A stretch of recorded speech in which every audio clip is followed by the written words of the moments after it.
Welcome to the Porsche Club Insider, your one stop for all things Porsche and PCA. Here's your host, Vu Nguyen, and the Insider crew.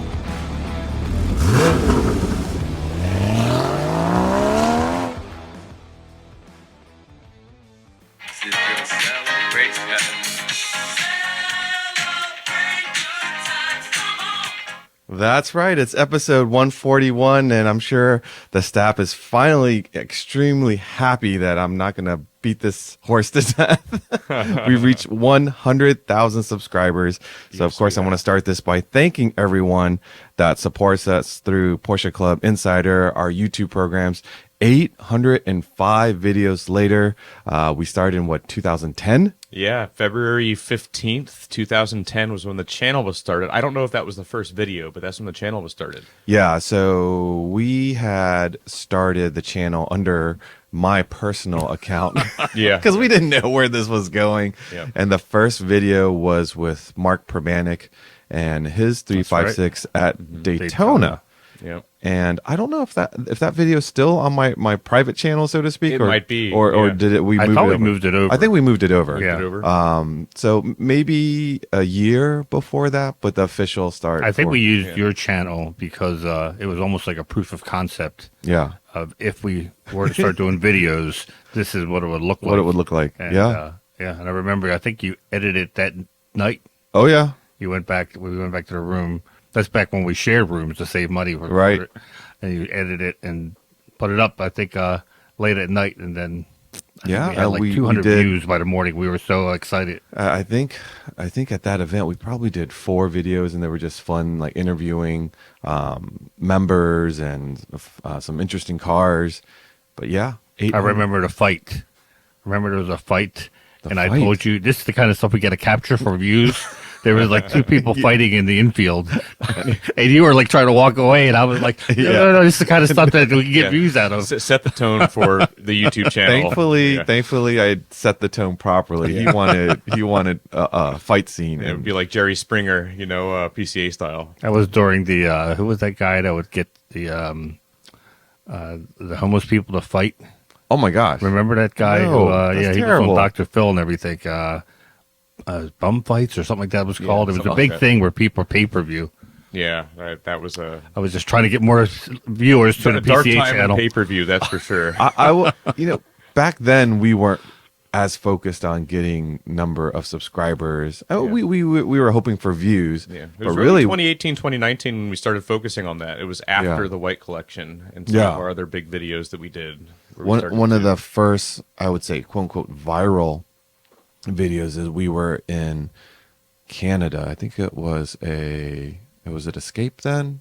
Escape to British Columbia, or what was it, Treffin by then? But it was that 968 kind of yellow RS turbo, is super modified.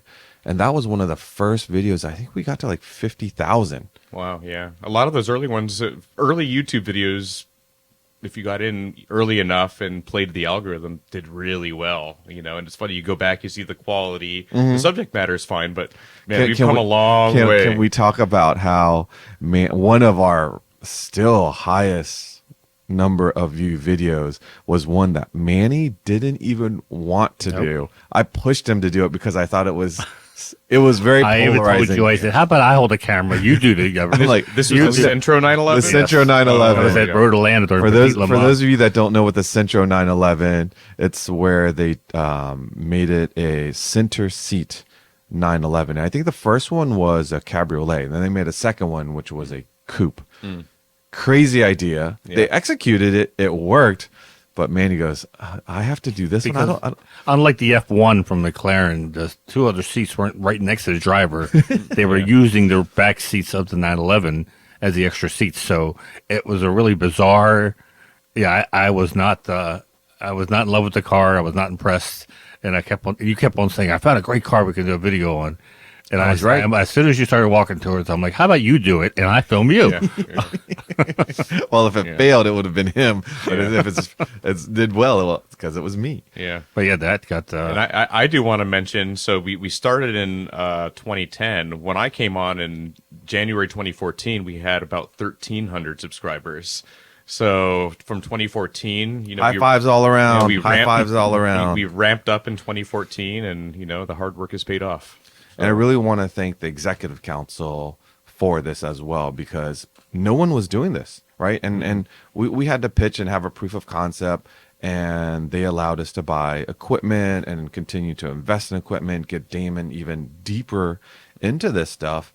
And it's really paid off to, I've always said, like, we always want PCA to be sort of the second name or brand that folks think of after they think of Porsche, right? You like Porsche, you own Porsche, then the next thing is Porsche Club of America. And these digital efforts has allowed us to be sort of in the mainstream for those that just might happen to peruse by a cool Porsche video and we're tied to it.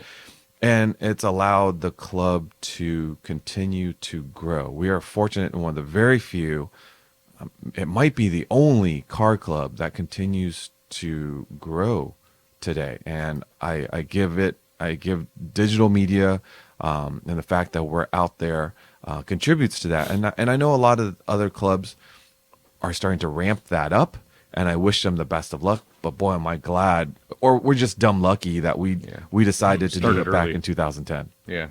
Yeah, I think, because we were enjoying watching the videos. Yeah. And it was free, essentially. And unlike, at the time, Panorama was top of our list, and how much it cost to publish versus YouTube didn't cost us anything to put it on YouTube. Yeah, cheap camera. Actually, I'm going to go get the camera. Oh, you have it? Yeah.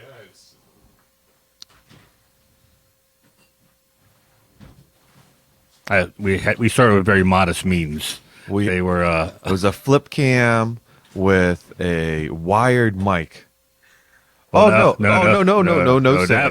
This is the first. This is when we went. This is when we went. The high-end camera? This was the high-end camera because this camera. Gosh. No, that's when we were serious. This is a Canon XA10. This is when we decided to go serious because we had XLR inputs and wireless mics, and ours looked like an iPhone, but it was a it was a flip cam. It was a flip cam. It was a flip cam. It was a Kodak ZX something, and it was a the tripod was bigger than the camera. I remember. Yeah, flip cam. The 1 year before smartphones, but after regular phones. So, exactly. Yeah, it lasted for like a year. And the key was having a microphone input so that Manny could have a microphone. And unfortunately, we didn't even have wireless then. We had a long cable, but we were smart enough to say, we got to get a mic flag and to make it look legit like your CBS Sports. Yeah, when Boo got that was a game changer. Because now we look. I always joked that at Daytona we could have probably walked into the pits because we looked legitimate with our little camera and the wire, but it had that little square around it that said PCA. So I think one time we did get through security. They just didn't even stop us because they thought we were camera crews. It opened up, literally a lot of doors for us. And so thank you, everyone, for supporting. I know we did quite a digital media campaign as we got to 99,000, and there was a sharp increase. I think so. A pretty sharp increase in subscribers as all of you pitched in to get us over that 100K. So thank you. Next stop is 1 million, which is a wall away. Yeah, unless we get people fighting. And we're going to keep running that campaign until we get the... No, I'm kidding. No, I think I can dial it back. Obviously, if you're enjoying this episode, you enjoy all the videos. If you're watching on YouTube, please subscribe. If you're watching or listening to us on podcast platforms and you have the ability to give us a solid rating, and of course, comment. We love reading the comments and having you participate in the conversation. We really like reading through all of those. Got a lot to cover today. We're here at the PCA National Office, and it's just the regular crew here of Damon, Manny, and myself. But we've got some cool things to share. I brought some. You want to talk about what you've been doing lately, or do you want to go into show and tell? Probably show and tell. Show and tell? Okay. So the last episode, you know that I've got a 59.356, and it's, as I say, it's not perfect, but it's perfect for me, and I've got little things to do to it. So I'm going to throw it up, and then you guys, I know those of you can't see, but maybe they'll describe it as I throw it up, and you can guess what it is. All right. And the beauty is, if you're not sure about older cars, and we're going to talk about Originale later, it's incredible the amount of support and parts availability for a 356 for Porsche, early 911s, G bodies. One of the great things about, I guess, investing in a classic Porsche is you have a lot of support to keep it on the road. And there are a lot of cool classic cars out there, but some of them are stuck on the driveway because no one's making parts for them, unlike Porsche. So, First item, this one is the critical one for me, and it's LED. It's a black strip, and this is from Vintage Traders, and it's got a very cool bracket in the back, and it's probably easy to guess what this is for. License plate light. Nope. Maybe. Nope. So I've decided to keep my car 6-volt, and they have it in a 6-volt as well as 12-volt, which might come Glove in handy. box? The 12-volt might come in handy for you, Manny. LED. But this is a third brake light. Oh, and third brake light. Interesting. The teeny, LED third Yeah. brake light. yeah, the teeny tiny tail lights that a 356 has, and almost candle power level of brightness. It's about what it says 8-inch. Yep, 8-inch 8. third brake light, and this is a cool kit to make sure that very nice. people see that you. Yeah, I saw it and I thought for my 914, because the thing that always worries me is that people are not looking for taillights so low on 914s, even worse for 356s. But I'd also want to keep that original look without putting a big blocky third brake light in a 914. So this is, wow, what is that, about a half-inch maybe? Yeah. Is it visible less where than- it is, or is it it's- pretty kind of hidden? Like So this will His mount is- under. This will mount under the grill. So when it's oh, off, so it's not in the window area. It's in yeah, the grill area. So, Okay, but the yeah. the center grill's pretty high, so it'll be under the grill. When it's off, you won't even see it. Yeah, I was Then thinking when like you it would get be the brake lights- tucked up, like somewhere. At a under your 914, windshield, I could but- put that right above the back pad, Mm-hmm. Yeah. and since it's black, it would just work its way into the vinyl. You wouldn't notice. You wouldn't even that, notice. but except when it came on, it would get your attention. Yeah, and Manny, in your case, what you might want to do is put it on a plug. So if you happen to quote compete or something like that, you can just unplug it and go back to stock. But yeah, that's cool. Or put a little switch so when you're autocrossing your 356 or you're racing it on the street, you can hit that brake light when you're not actually braking. No. All right, this next one also is from Vintage Traders Arizona. Shout out to Richard Strahota for pointing me in their direction. They have LED solutions. That's where that third brake light came from. But look at this kit here, and we'll throw up some photos for you guys that are watching, you all that are watching on YouTube. But look at this kit.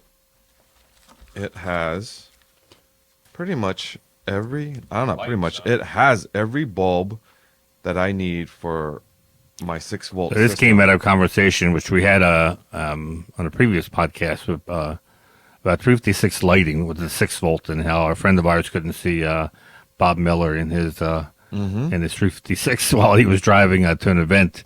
When he hit the brakes, he couldn't even, it was almost like the brake lights were broken, which they weren't. They weren't. They just were You covered your low hand power. with the light, you could see the brake light come on, but this will make a big difference. Yeah. LED interior lights. So this has interior gauge lights. It has dome lights, of course, brake lights, tail lights, license plate lights, every single bulb that you need for the car. Wow, interesting. That's going to gonna be show fun. every bit of dust on your gauges when that thing lights up. Oh, and the thing that is purposeful about these LED bulbs is they are at a color. Let me see if I get this right. A color temperature range that it looks. It doesn't have that bluish, super white color. It has the more traditional amber. Yeah, kind of like hue. how we have these lights on. They're not straight white or blue lights. They're Right, kind of right. yellow So tint. so it doesn't look out of place in a classic car. It has the right hue, if that makes any sense. And then so when I ordered it, I told the gentleman, whatever you have for a 356, I guess that's what I'll need. And and I knew about the smaller box, but I didn't know about the bigger box. And so here we have this bigger box, and I'll open it up. This will be very obvious for you. But I think this will probably be one of the biggest safety things in addition to the Oh brake yeah, lights. without a doubt. But here you go. Look at this, Damon. LED H4. wow. LED H4 headlights for a 356. So this will actually go in behind the lens, Manny, because the lens, it has like an outer lens, and then this is the bulb that sits inside of it. What's cool about this, and so those don't look like LED lights. Not at all. If No. you remember back to our headlight test for air-cooled 911s, those headlights were good. They were cool. They worked, and they did their purpose and will probably fit certain cars. But you could tell they weren't stock. I don't know if you'd be able to tell if these weren't wouldn't. stock unless you turned them You on. wouldn't. I would imagine there's Yeah. probably a little give and take as far as how effective the one Damon described, where you can tell they're not stock anymore. Right. They're almost like projector type within the headlight. Yeah. But I do prefer the stock look I agree. because I've seen people with vintage cars, but these modern looking headlights, and it just to me doesn't look right. And one of the other things that 356 owners have struggled with is, especially if you have a 6 volt system with a smaller battery and such, and you have traditional bulbs, the power drain is an issue. And when you upgrade to these LED versions, I believe you're only pulling maybe a third of the power that the car used to draw. So another Good side for the benefit. battery. All right, here another grab bag stuff. We'll try to be quick.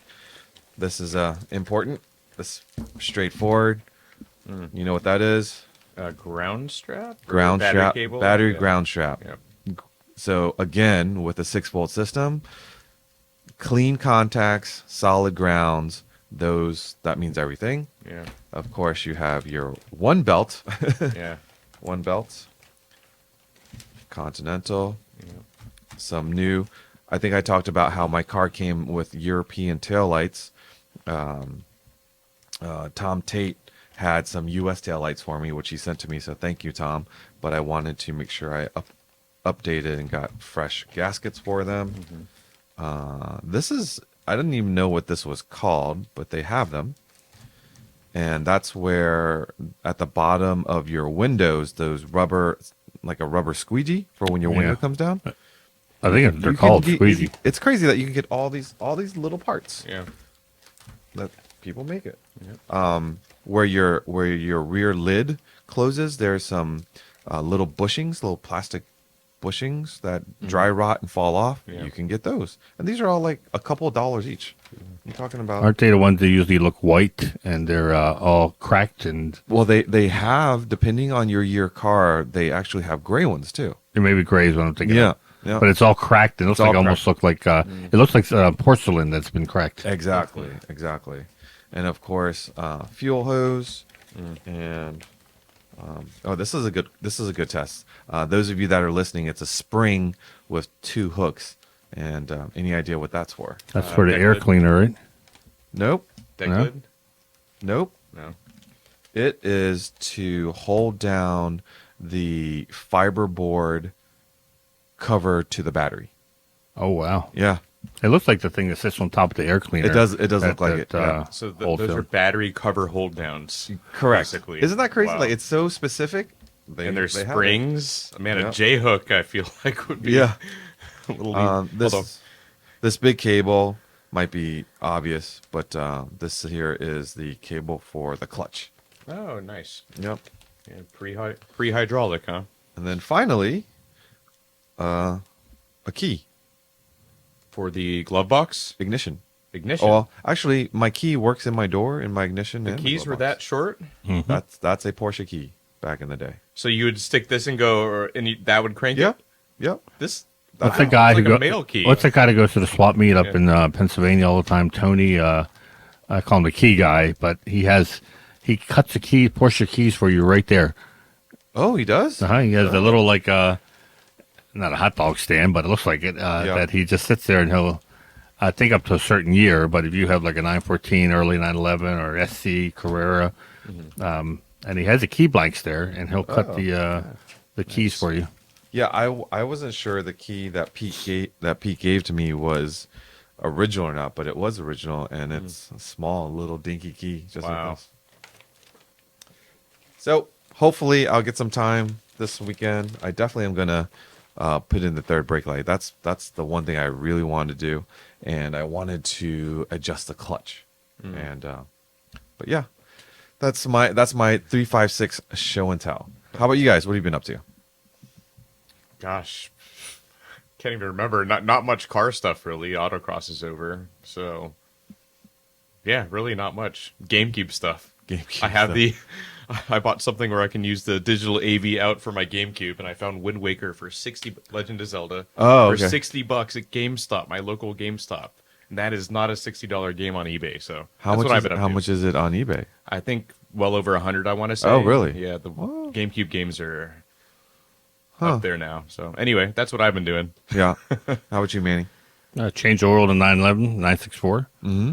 Cussed again at Porsche for putting the oil filter in the dumbest place possible. It doesn't spill out that much. You make it sound like it's the Any of it Valdez. is bad. Just put a little rag. Or do you drain it fully and Yes. then take the oil filter, and you still have that much come out? Well, remember, Maybe it's different for a with 964. oil. It can be 3 tablespoons, and it gets all over the place. It's not like water where you can dry it up and it's gone. Then you got to get the degreaser. I had to get the power washer out. What? Yeah, Yeah, because man. I can't handle a dirty engine compartment like that. That much? Do you leave your oil sit there? I just wipe it. But I that's just- I know you got to do it more than that. I'll wipe it. I'll probably. Then you use, got like, to film the whole time. I usually use rubbing alcohol to clean something like that. I got And a some lot of paper degreaser. towels. I use SD20, the blue bottle degreaser. I use SD20 for everything. Yeah, I don't like spray it just on. I spraying just spray it crap on into I spray it on my engine bay. towel, and then I just clean Yeah, it. Then I had the power washer. I just did the whole underbody yeah. while I was at it. Whoa. So I should say, actually, for car stuff, I was meaning to do the transmission fluid change in my Mazda 3, and I was talking to somebody, and they recommended something called Redline Shockproof Superlight. What is that? So it is I was telling Manny about this. It's not cheap, but it's not super expensive. It's like $32 per quart or 92 per gallon. And it's a transmission fluid that flows like in a 75-80 under normal conditions, but it's got this certain formulation where it protects like a 140. Oh, So it flows light, but under like really heavy shock loads, it'll protect better. So meant for racing gearboxes and racing and all that, but it should work just fine. okay. So anyway, I'll let you guys know. Very good. So I just completed about 35,000 steps at the Las Vegas Convention Center. Over how many days? 3 days. 3 days. They Well, had- that was slacking off. yeah. I remember doing 20,000 in a day. We were there for the Specialty Equipment Manufacturers Association big event called SEMA, more commonly. Which was Huge. Used to be just industry people only. It still technically But is Is it what day did they open it up to the public? just Friday. Just Friday. So it is B2B Tuesday, Wednesday, Thursday. Before you couldn't even do that. Yeah. It was always only B2B. Yeah. But they are opening it up Friday to the public. How many people do you think they get there? Oh my gosh. I was going to think a couple 100,000 maybe. I would say at least 100,000. All I do know that I can get the numbers later, but I I got do this know little that thing they called said Google that here. I the can, attendance level is back to pre-pandemic levels because after they were hit pretty hard during the pandemic, just Over because- 130,000. Yeah, I was going to say 100,000. Yeah, so over 130. So, and it feels it. I mean, you have, even though you have the West Hall, North Hall, Central Hall, the Westgate Hotel, they have a sort of a subsidiary event called Apex at the Sands Hotel. It's so much real estate to cover, and yet pretty much everywhere you're walking, it's shoulder to shoulder. Yeah. Anybody in the aftermarket world and some OEMs as well, they are there. And so we had to be, in the past, we would try to go down every aisle and maybe see if there's a partner kind of down that aisle for PCA. But because it's so large now, Ilko and I, Ilko Netchev, our advertising director, we're very we make appointments before we even get there, And then if we happen to run into folks in between the appointments, then we do. But we certainly can't see everything. You cannot see everything. I remember when I went, they had one hall that at least half of it was PPF. Still is. It was just all paint protection film and ceramic coating. Yep. Of every manufacturer you could possibly imagine, and ones you'd never heard of. Yep. Especially from Asia. All putting PPF on if you wanted to sit there and watch, or putting ceramic or whatnot. Some had small, you could tell, like almost like a mom and pop setup, and other ones had huge displays. Yeah. Back in the day, so I think we've been going for 12 years, and our early days of SEMA, you would see huge build-outs by like Pirelli or Mobil One or the big companies. I would say the majority of the build-outs at SEMA now are small to medium-sized companies, not the huge ones. There's still a few like tractor trailers of big brands that are out in the lot, but as far as big builds on the convention center floor, not as much. Ilko and I tried to predict themes of things. So what would be the theme car this year, and then what would be the theme thing at the booth? The theme thing this year at SEMA was there's lots of contests. So if you think about the paint protection area, there were people literally built these, a fender firmly mounted on a table or some kind of prop, and then there was a timer. So people would say, okay, 1, 2, 3, go, and you'd apply paint protection or vinyl wrap something, and then there'd be a judge there, and you hit the buzzer button when you're done to see how quickly you did it. And they would be running this contest. I mean, we were seeing cars change colors every time we walked by the booth because they're running all these contests. And some of these companies, like I think 3M or Avery Dennison, made almost like wrestling belts for whoever's got the best time. They're going to be awarded this wrestling belt of top time of day for wrapping. Were these pre-cut pieces, or were they weren't cutting them by hand? They were cutting by some were cutting by Really? hand. Oh yeah, some of them were just like straight off the roll. Like that's how you start. Like here's the roll, here's the knife, pull it out, slice it, throw it on the fender, and start have at it. And I didn't realize this. I've always known as my tint background, I usually know how to do like the soap and water application, right, for window tint, and PPF. A lot of PPF tint installs is with soapy water and such. But now there's a lot of companies that I saw where they're installing PPF dry. Oh wow! Yeah. What's making it stick? The glue is tacky enough, but not too tacky, and so you don't. So you can move it around. You can pull it up and reapply and position it without messing up the film, but yet you don't have to. What are they saying the advantage of that is? I think what they were saying is like once it's tackier. So when you're moving the film down, it sticks almost to like say 80%, and then when you heat it up, you lock it in.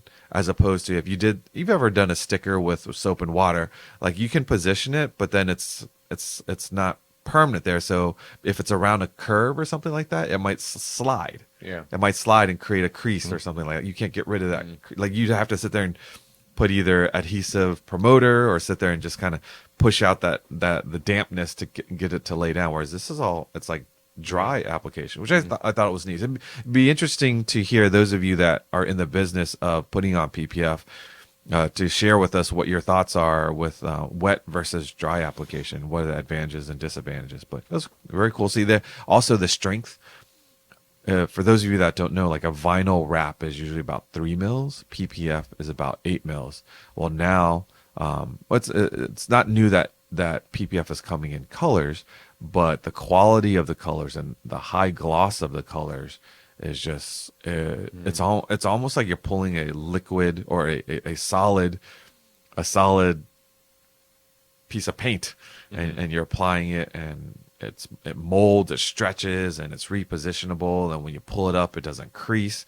The technology is incredible. Yeah. And so for those of you that we were joking, everybody wants paint a sample, right? and not everybody can get paint to sample. But guess what? These filmmakers, not only do they have a lot of the colors that are, say, in paint to sample, there's this beautiful Smyrna green. So I think it was 3M that had Smyrna green, and it was funny because the way, I forget the official name of it, but it was very close. They can't call it Smyrna green, but they kind of used it as an inspiration. And but yeah, they have colors that are very similar to what you might want, or you can actually go to these film companies and say, I want this particular color, and make me 50 rolls of it or whatever. So yeah, and then windshield protection film was big. Yeah, theme wise, typically there's a car that everybody uses that year. One year it was like Supras. One year it was Broncos. When the trend is in. You guys want to guess what the trend was? It's funny. I didn't see any SEMA anything the whole time because I was pretty much off social media like usual. So was it GR86? That's funny because Ilko thought that as well, and you're wrong. Yeah. So the reason, I'm just going to say the reason is because Toyota, came out with the what was it, the rally spec all-wheel drive with the GR Corolla engine, the 3-cylinder turbo, which they need to make that. They really, really do. But anyway, what was it? So Manny, any guesses what? I saw the Porsches that were there, but I didn't really. If there was, I didn't notice a theme. Yeah, I saw pictures from SEMA, but nothing that was consistent, I guess, is what I saw. So there wasn't one major dominant model, which we've seen in the past. Like you would see, what was it, Chargers or Challengers? So it was a trick question. Well, yes and no. Yes and no. Yes and no. It was great to still see there were a lot of booths with Porsches, GT3s, Carreras, modified 914. I saw the 914, yeah. The 914. So The Porsche, 914. Porsche was still a crowd draw. They even had Brock Keen's 996 there, but the one that you really saw quite a bit was the Cybertruck. Oh, I should have guessed that. Well, that would make sense, at least from a PPF perspective. Those folks must be loving. That's what I Right. thought too, because I'm like, well, May not be loving installing it, but it's got to be people who want to change their. I think it seems like all Cybertrucks are like the metal color, right? I don't know if you can even order Well, here's the thing. I would do it if I owned a Cybertruck. I would do it because I wouldn't want the stainless steel to start rusting. it. I mean, or the but they're all That's they're all been happening. stainless steel. I don't they are all stainless steel. They're all Yeah, stainless so steel, but it's they like they DeLoreans. rust. Yeah.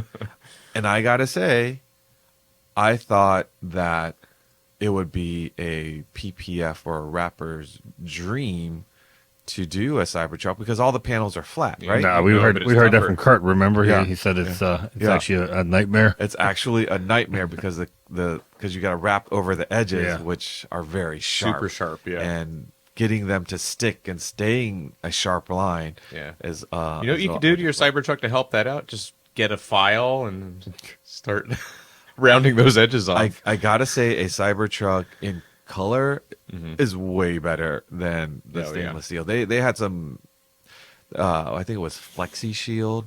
I think they had like 8 Cybertrucks in all different colors, and they made a Cybertruck look as good as a Cybertruck could look. Yeah. Lately, I've been seeing when I see Cybertrucks on the road, which not a lot here in Maryland, but I've probably seen 2 or 3. I want to say 1 or 2 of them had a wrap on them already, and the other one I would didn't, if so- I had one. I would. I think that's the way to go for it. Yeah. Let's see. So, talking about things, what we do, why PCAs at SEMA, as I think I said earlier, is where we meet a lot of our partners and advertisers. They're under one roof, so to speak, so we can prepare for 2025. As you know, next year is our 70th anniversary. So, getting them to commit to different events and advertising, sponsoring like Porsche Club Insider, Yep. and I think we have some potential folks for next year, but also to see what kind of tools, what kind of trends Tuning there's a whole area for tuning in at SEMA, power, pumping out more power out of stock engines. I think we've talked a little bit about Cobb and sort of them recently in the news. The good news is they're in compliance now, and they've paid whatever fees they needed to pay, but they're on the right track and they're back in business as usual. They had a incredible presentation that they provided in Birmingham at Parade, and hopefully, Manny, they'll reach out to you to talk about what's the hidden potential of some stock engines in the newer cars and how easy it is to get a little bit more power out of it, more drivability and such. And I was surprised. I don't know if you see the news and you heard about the fines and stuff like that. It was not a surprise to them. They've been working on that for years now, so I guess it just made the news because it was final. So what about so the election happened right before you left, right? Yeah. So our first day was Tuesday. So any concerns about potential tariffs? Because I know a lot of these the paint protection film to begin with, they're coming in from Asia, absolutely, as well as the manufacturers. I mean, BMW and Porsche stock both went down. They went back up a little bit, but obviously there is concern as far as what effect tariffs will have on foreign-made goods. Was there any talk about that in the halls? We talked with a few of our partners about it, but I think everyone's still just trying to process it all. I mean, they're I would say even before the election, you heard about like VW and stuff and supplies, and I think people were already kind of cautious about 2025 and when we're talking about the good thing is all of our partners are very loyal to PCA, and we really don't have like a direct competitor. So and if they're in the space with Porsches, like they're going to be a part with us, but they all have kind of projected 2025 to be a bit more conservative spend. And that was even before the election. And we knew that going into SEMA, which is why it was very important for us to go and try to dial in what we're doing with them and get those budgets. Most companies are submitting their budgets right now. Right now and preparing for 2025. So to answer your question, yes, it was talked about, but how it will affect them, they surely don't know the specifics of it. Everyone is trying to stay positive and say, business as usual until we find out it's not. It's too early to know. It's too early. Yeah. We don't know anything yet. So yeah. The good news is the supply. I was also talking about like shipping and supply. We had strikes, port strikes and supply, especially with I said tires and part suppliers, and that didn't seem to be a concern anymore. So that was good. Nice. Yeah. Some cool tools and things that we also saw. Manny, how I think you bought or you won a foaming gun, but it not for a pressure washer version. No, I bought it.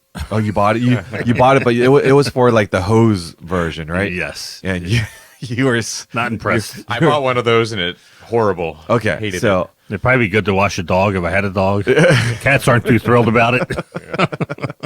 So I'm here to say, much like a lot of other tools that have gone battery powered, if you bought an impact wrench in the last 5 years, you know that the battery powered impact wrenches are far superior to an air impact wrench, unless you're a shop that uses it day in and day out, right? The air ones never go out though. Yeah, exactly. But for the DIYer, an electric one is the way to go.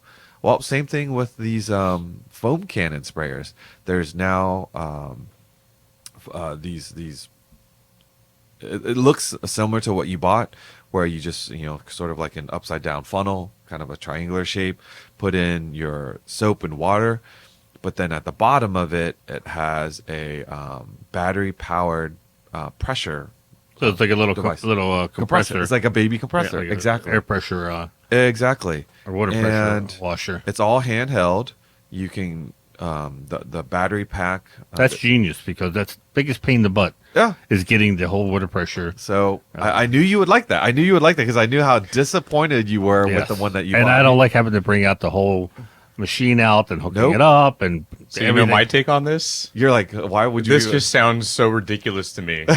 Like, oh my gosh, my foam cannon just doesn't. But now they have battery foam cannon, so I'm going to go buy a battery foam Wait cannon. your car, until that's because your car's allergic to Yeah. soap. Wait until you. I'll send you the so that you can post for those that are watching on YouTube. The thickness of the foam that comes out of these guns is just like the one that I use on my high pressure. Yeah, because the one that comes out of the hose, I think is so diluted with water that it dries really fast. Oh, yeah, So no. the first time I used it, I thought, how did they do this? By the time I'm getting to the back half of the car, the front half's drying already. These cordless handheld ones it look like shaving cream. Very impressive. Very impressive. They say what kind of price?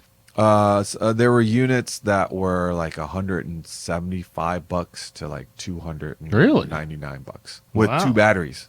Yeah.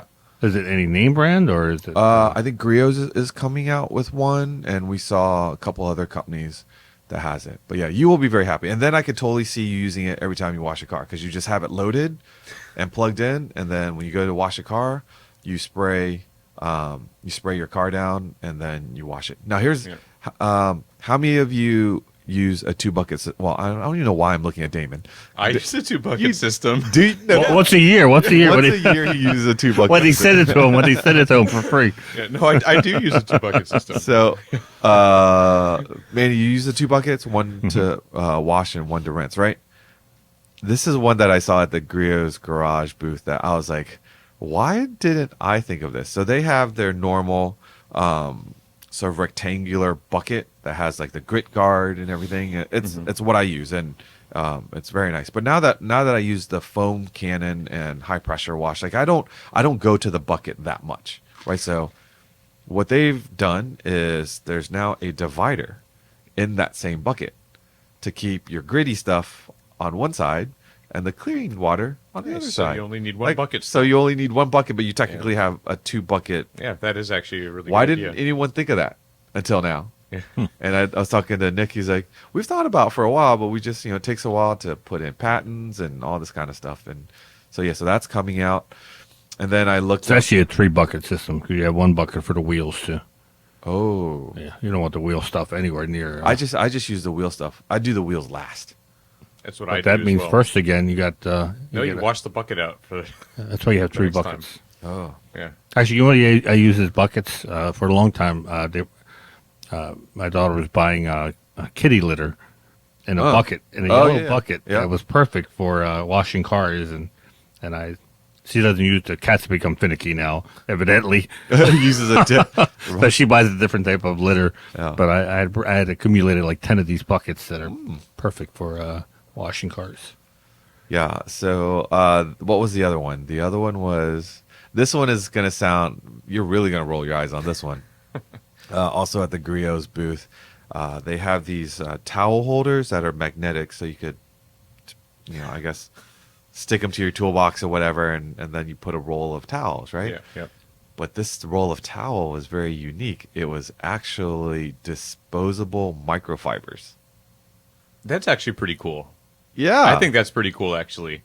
so. Yeah. When you need Is it made out of microfiber or like it paper? is. It is. It's made out of microfiber, but you can tear it, so you can get like just a. Yeah, that's awesome because like microfibers just don't last long anyway. You have to throw unless you're just going to use them. You should for, throw them away, right? Yeah, I mean, I keep like a bunch, but not for like paint. Right. Like, Well, you have just for- stages. You have ready for paint, Yeah. and then maybe to do, to check the oil, Yeah. like, and it goes in stages, something and then like once that. it gets, and then you use it to wipe things up, then it's gross, and then it goes into Then the it trash, goes in the right? trash, You have like yeah. stages for it. But yeah, this is, just imagine a roll of brawny towels, but you're just Yeah. ripping off. Yeah, that's little actually a square. great idea. Like that, I'm all for that. Yeah, but foam cannon, like, I mean, I get it. The foam helps with bringing the dirt up. I'm sure, or something Yeah. like that, quote unquote. How often do you wash your car? The Porsche, I don't Once know, a like year. 3-ish times per year, maybe 4. So The maybe Mazda once a twice. season. Once or twice for the Mazda. So once a season. Yeah, something like that. Yeah, roughly. Yeah. I do it after every use. Oh, really? You wash or you Wow. wipe down? The Boxster I wash. Yeah. The 911 usually I wash too. 914 hasn't been washed in 4 years. Yeah. I wipe that just gets down. wiped yeah. I don't want to introduce any more water into that car than it needs to. And so I actually got that from Tim McNair. When Yeah. McNair said he doesn't wash the cars, All the cars that he he just details, maintains he them. And never I thought, washes them. that's true. I don't have to wash the 914. I never drive it in the rain. Yeah. But the other cars, I do like to wash after every use. Yeah. And let's see what else. As far as Porsches, there is a lot of GT3s. You saw the MP 914 that was unveiled, and that was, I would consider that Unstock. It was not stock. Yes. It had lots of mods to it. Well, you had two or three cars coming from there to Unstock. We have 3 cars Three coming cars. to Unstock. And this is what I love, that we have such a presence now when we go to SEMA, because one, people recognize us and that they know we're a Porsche Club of America, and then they know that Unstock is coming. Yeah. And so we knew a car that was typical SEMA build. That was every car that's at SEMA is probably built like 10 minutes before the show starts, right? Like Yeah. everyone does their build, push, and they roll it onto the floor.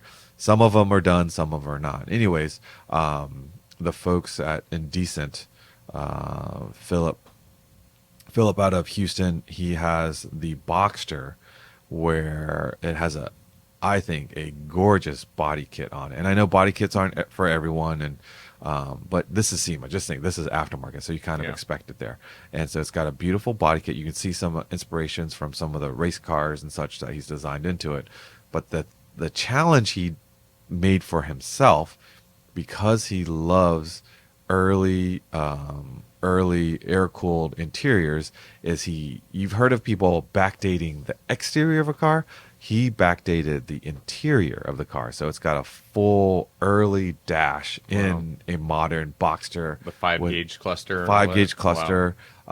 He didn't choose like Porsche gauges, and it was which was interesting. But he chose a gauge that is also a very beautiful jewel-like gauges, Smith gauges. So so all 5 gauges are custom built Smith gauges, custom seats, custom interior. Yeah, so that car will be at Unstock. I have to ask, though, Yeah, this podcast is coming out before Unstock or this after? podcast will be after Unstock. Yeah. Yeah. Cool. So just so you all know, we're Yeah. recording a little bit early. Yeah. Yeah. So this this will come out after Unstock, and Yeah. then also I would say I don't, have you ever heard of a 996 drift car? Someone's drifting a Cayman, Yeah. but no one's drifting, because you don't think Yeah, the that engineering Cayman. works, right? With the engine sitting on the back, in the back, Yeah. where you need it to be loose for it to be a drift car. I feel like I've seen I would the think 911 you're talking about recently, but I can't remember where I saw it. Online, I think they put the obviously. right tires on the car. It gets some Correct. hard tires. It Not can only get hard loose tires, really quick. the right width. Also, they built up the engine to about 450 horsepower. The front track is super sticky. Yeah. But this Probably steering angle. the knuckles have been build modified. of this Drift 911, it will be at Unstock as well. And when you look through it, not drifting isn't for everyone. I totally get that. Yeah. Modifying body kits isn't for everyone, but it is truly an Unstock car, and how this gentleman Adam executed it, you'll be impressed, because I was totally thinking that he had to hack up the suspension and to make all of it work, to the angles, the camber, the massive camber that needs in the front. I opened the hood, looked bone stock, because it turns out, what suspension do you think he went with to get the crazy camber in the front of a 996? Any idea? So it's a McPherson strut Yep. setup, right? So that's not exotic. Crazy from- camber. Did he go ERP front control I was on? gonna say, it just has to put some camber plates. He went with the front suspension from a 240 SX. Oh, nice. And he says it fit within millimeters, like a little bit of adjustment, but not anything crazy, which was perfect for him because, as you know, in the drift world, the 240 SX is one of the major they cars. probably have a ton of stuff for the steering lock extension and whatever it might be. Exactly. Yeah. So something people don't realize, and I'm learning this more and more every single year, and after seeing Jay O'Connell's goldenrod build, taking 991.2 Cup GT3 Cup stuff and putting it onto an air-cooled 911, you can pretty much make anything from any car work on a Porsche if you work hard enough at it. And that's super cool about, you know. But what I liked about how he did it is it didn't look hacked. He didn't like cut up a strut tower and mount something different. Like it, when I opened it, because I think I said, can I look at the hood? He's like, sure, but I'm not sure you're going to see anything different. I'm like, come on. And I opened up and sure enough, it looked pretty stock underneath. Yeah, it was pretty crazy. So that car is coming. We have Toyo has what's called the tread pass, which is a built hallway in between two of the convention center halls. And the Boxster that I was talking about was there, and there was another 993 one-of-one build, beautifully executed. It was originally a 993 Cabriolet, but then they grafted on a 993 Targa top onto it, and then the body, one-off body kit, beautiful engine with velocity stacks that are 10 inches tall. That car actually resides in Corona, which was funny because I said, "Oh, what are you doing November 17th?" He's like, "Oh, I should be available." I say, we're going to be in Corona, California." He's like, "I live in Corona." I'm like, "Well, it would be awesome if you brought the car over." So some stunning cars. We already had some cars that I was excited to share with you all for Unstock, but now, and this is the reason why Unstock even became a thing, is we saw all these cars at SEMA and said, man, where do they go afterwards? So it's all coming together, and a good number of them are coming to Unstock afterwards. There's this other, I don't know if you saw this one, Manny, a blue 914. I think they called it 914 RS. LS swapped. Oh yes, twin turbo. Yep. Oh my gosh, Yeah, 600. It's like the whole engine lid, deck lid, all comes the off. rear lid opened backwards. That's what it is. I Yeah. think, Over 650 horsepower in a little 914. That's like I would strapping say a too rocket much, to your but, back. Yeah, you know, it was beautifully executed. Yeah. It's not for everyone.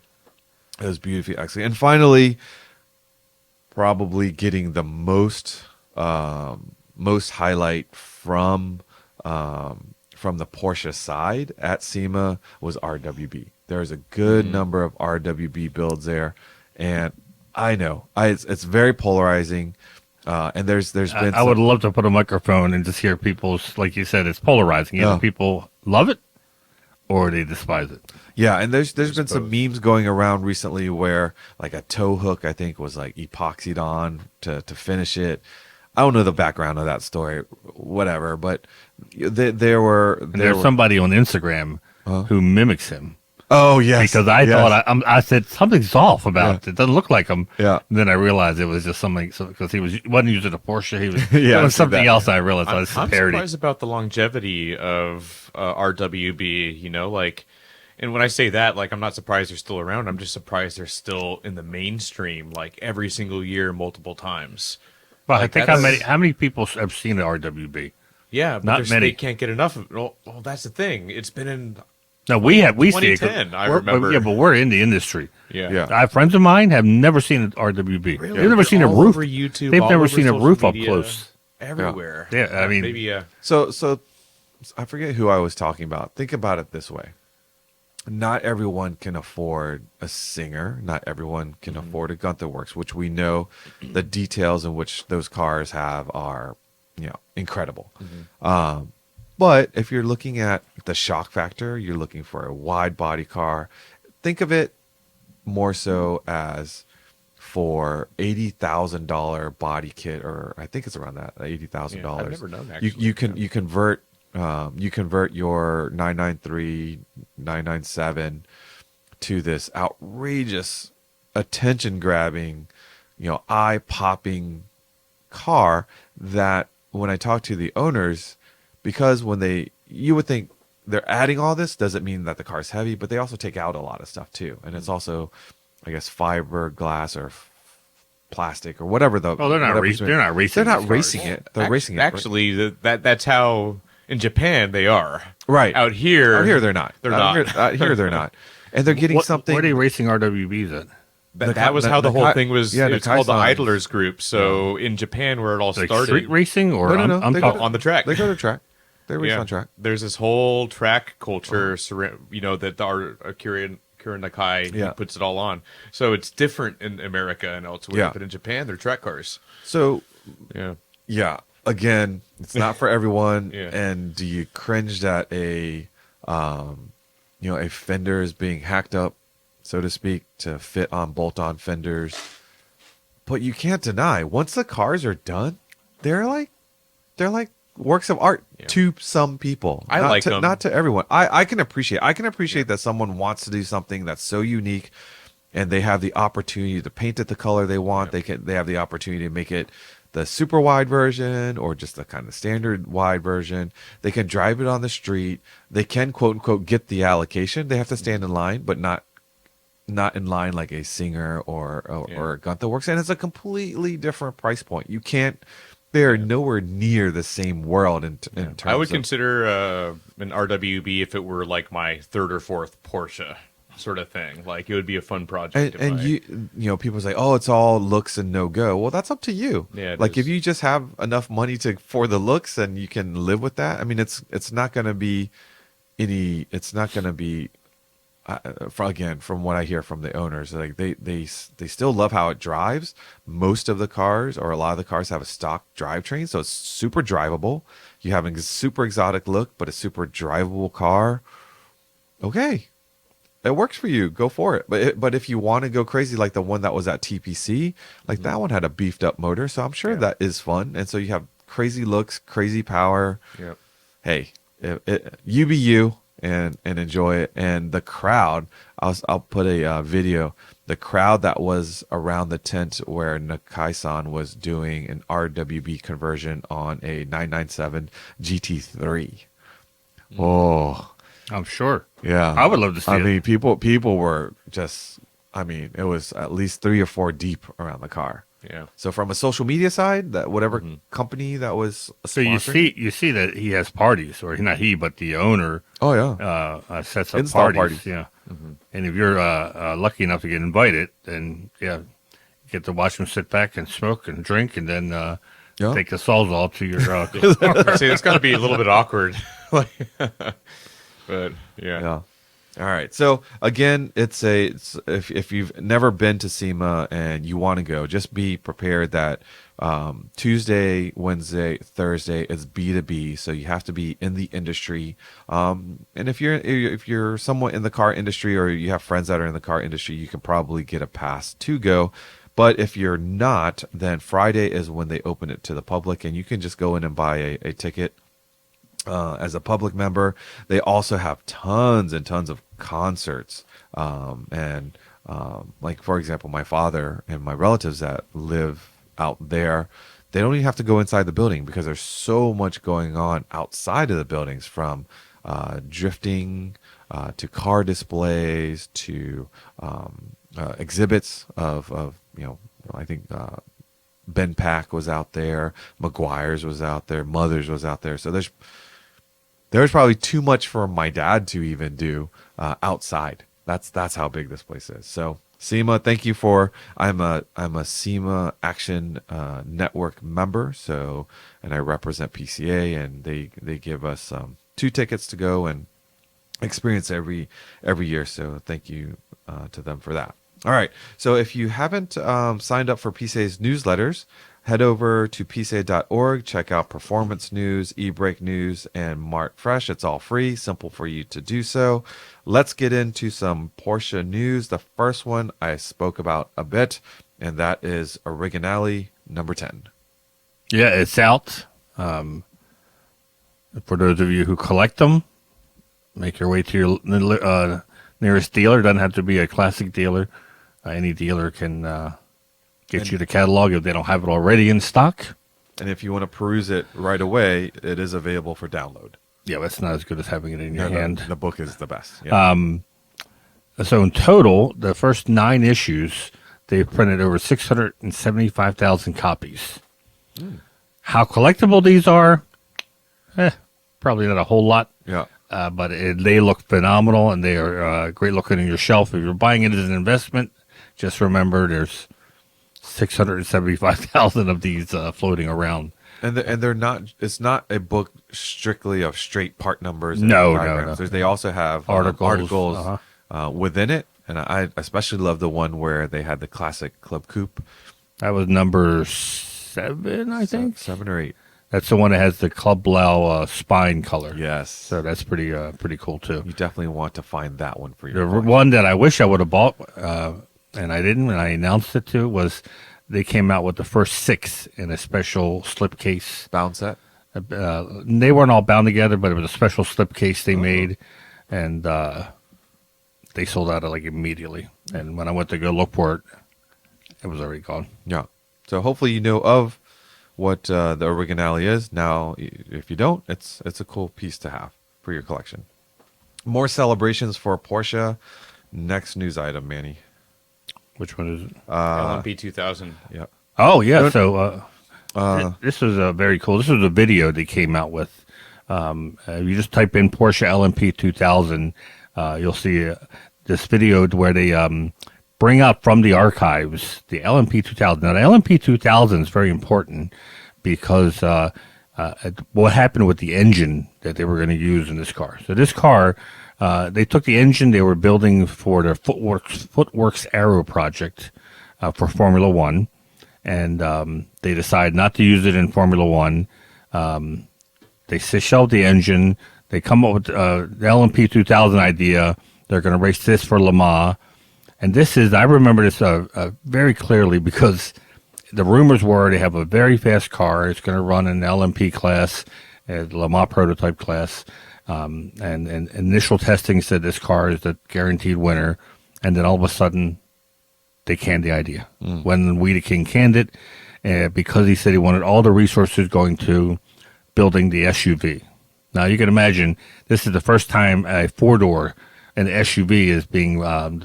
those words uttered at a Porsche, and the enthusiasts went nuts about giving up the chance to go to Le Mans again in lieu of building an SUV. And that's where the shirts were made up from PCA people that said, at Parade, it said, "The hell with Le Mans, we're building an SUV." Because they canceled this LMP 2000 project. So the car gets put into mothballs and stored away, and for some reason, they decided to bring it back out. Then the 2 drivers that tested it was only 80 kilometers when they ran it at Weissach, was Alec McNish and Bob Wallach. Now, Bob Wallach, unfortunately, no longer with us, but Alec McNish was. And it was great that they invited him back, and he gave some of his thoughts of what it was like originally and what it is like to drive. And they did some hot laps at Weissach to celebrate this car that not a whole lot of people knew about. But they take this engine out, and this ends up being in the Carrera GT. Oh. So it finally found its resting place, if you will, in a iconic sports car. But it was very cool that they, I don't know what motivated them to pull it out of the mothballs. Made me wonder, what other cars are they mothballed out that are waiting for them to bring out? I'm sure when I saw that you included this in the news, I had to find you might have seen me on my computer here. I've been trying to find the story. But Porsche Panorama in the July 2014 issue had a story called Long and Winding Road by Randy Leffingwell.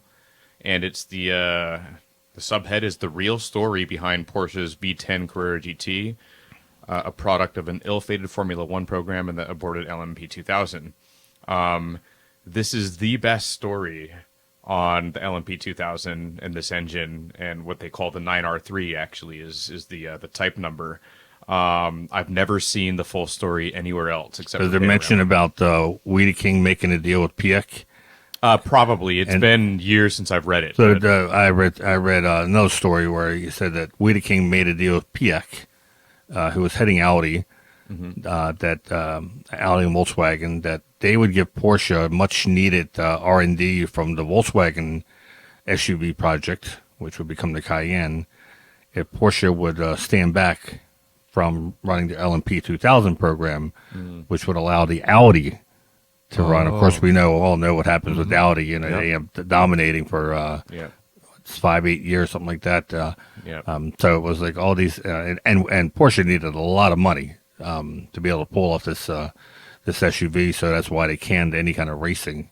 Yeah. And so we went from 98 to 2015 without a Le Mans win, or even trying for Le Mans, because of basically building an SUV and becoming more financially solvent. But that was the right call. Read Long and Winding Road, because there's stuff in here you won't find anywhere else. It's probably my favorite story. And if you're a PCA member, you can access every panorama online now. Yeah.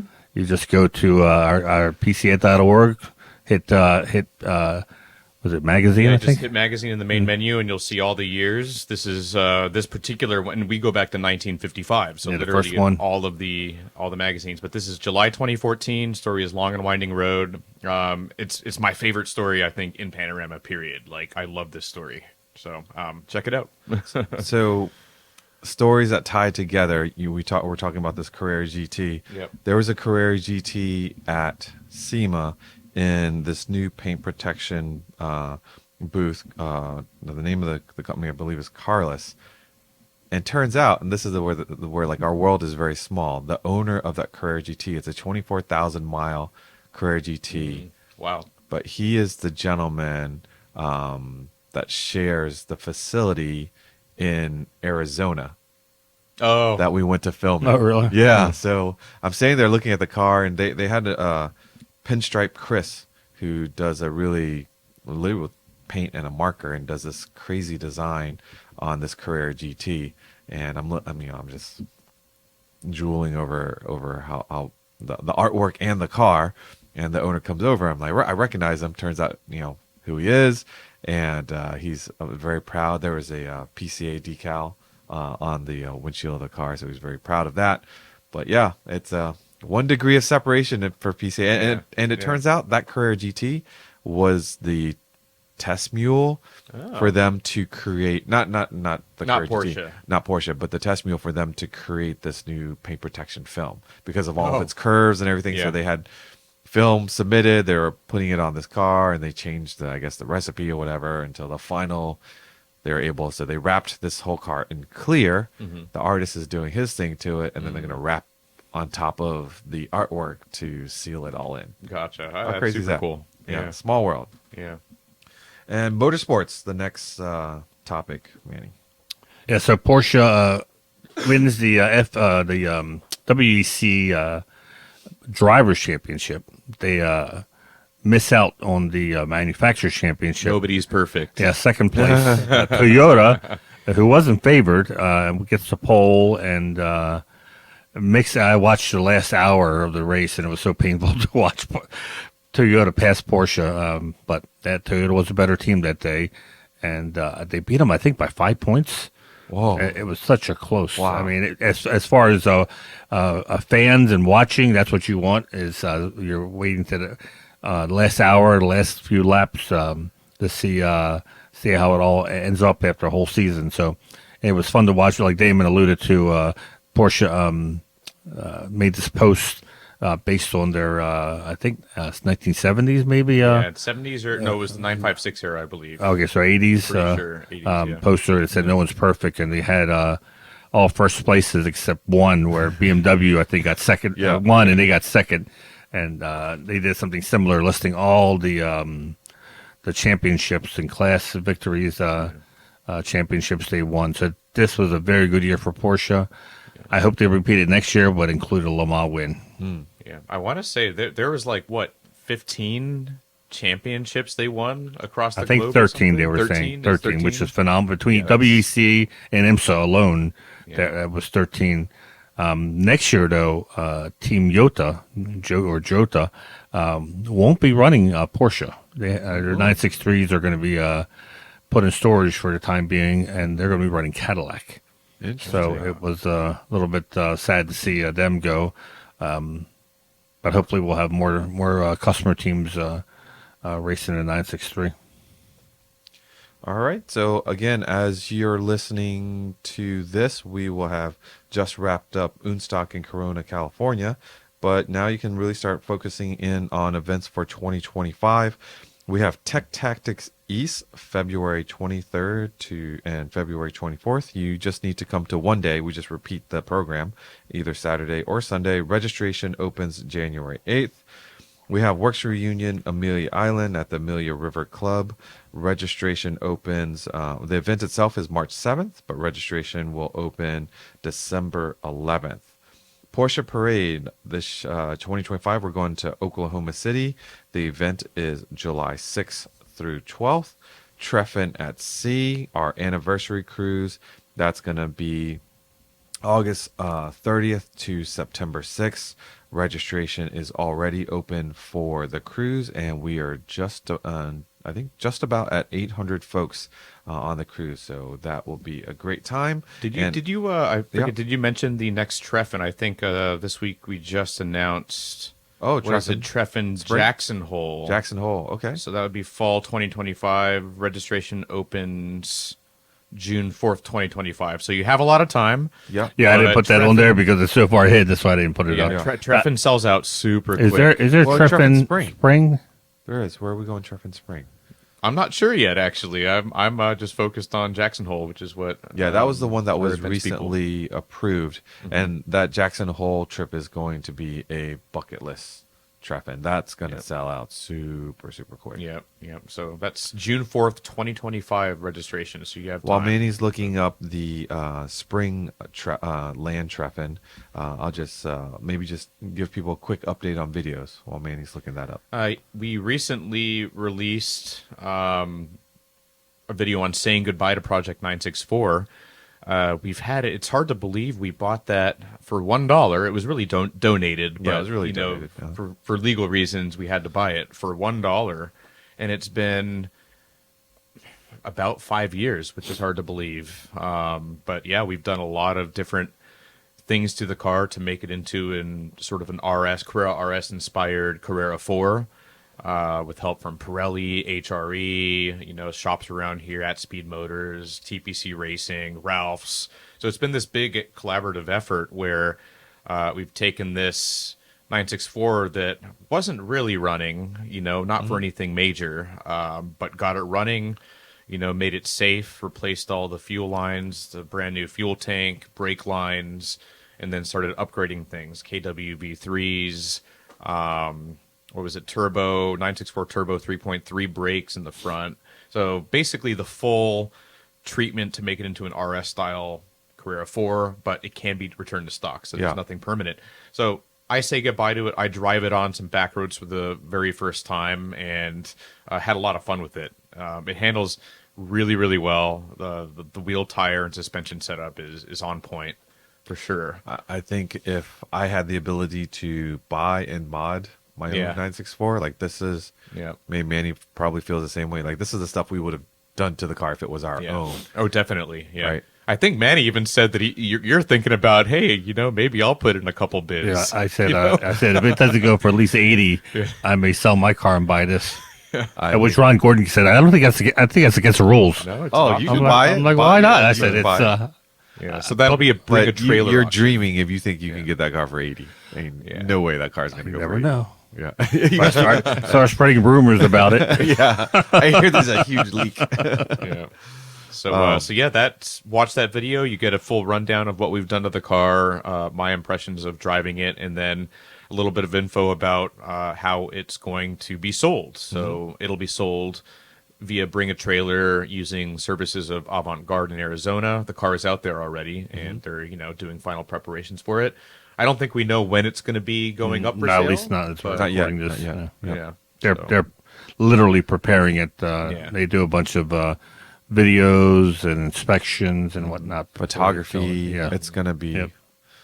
Yeah. So keep your eyes open. We'll mention it, as that gets closer, but could be yours. The spring treffin is to Omni Homestead Resort, Nearby. Hot Springs, Virginia. Yes, this will sell out very fast. Yeah. Nice. Because the Mid-Atlantic is teeming with PCA members, and you do have to be a PCA member to attend this. It's April 30th through May 4th. Registration opens February 5th. Yep. Nice. So February 5th, 2025 for the And spring trip. Omni Homestead Resort looks like a beautiful hotel. Looks like I better not show this to my wife. You're probably already going to be signed up for it. All right. Let's see. Sim racing. If you're looking to do some competitive racing with local and or members from afar, you can do it through PCASimRacing.com.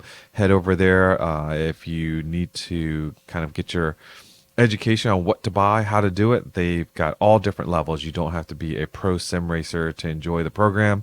They have what's very similar to like driver's ed, and then they sort of teach you the ways, and then you have different levels of driving so that you are in a group that makes sense for you, and you don't just get thrown to the wolves, so to speak, and find yourself driving against advanced sim racers, which makes it no fun for anyone. So check that out if you haven't.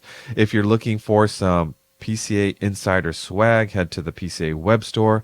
You can get bottles, you can get mugs, t-shirts. And if you would like a PCA Insider decal, which I still see quite a request still coming in, just send a email to podcast@pca.org and we'll send you a set for your favorite toolbox or on your car if you want to show it off. Let's see. Anything else before we wrap this one up? Everyone is good. Well, thank you for listening. If you aren't currently a PCA member, grab that VIN, head to PCA.org, get yourself signed up with a PCA membership. If you don't currently own a Porsche, we have the test drive program where we'll unlock resources and we'll help you find that perfect Porsche for your driveway and or garage. Remember to follow our podcast Instagram page, behind the scenes photos and videos, Porsche Club Insider, all one word.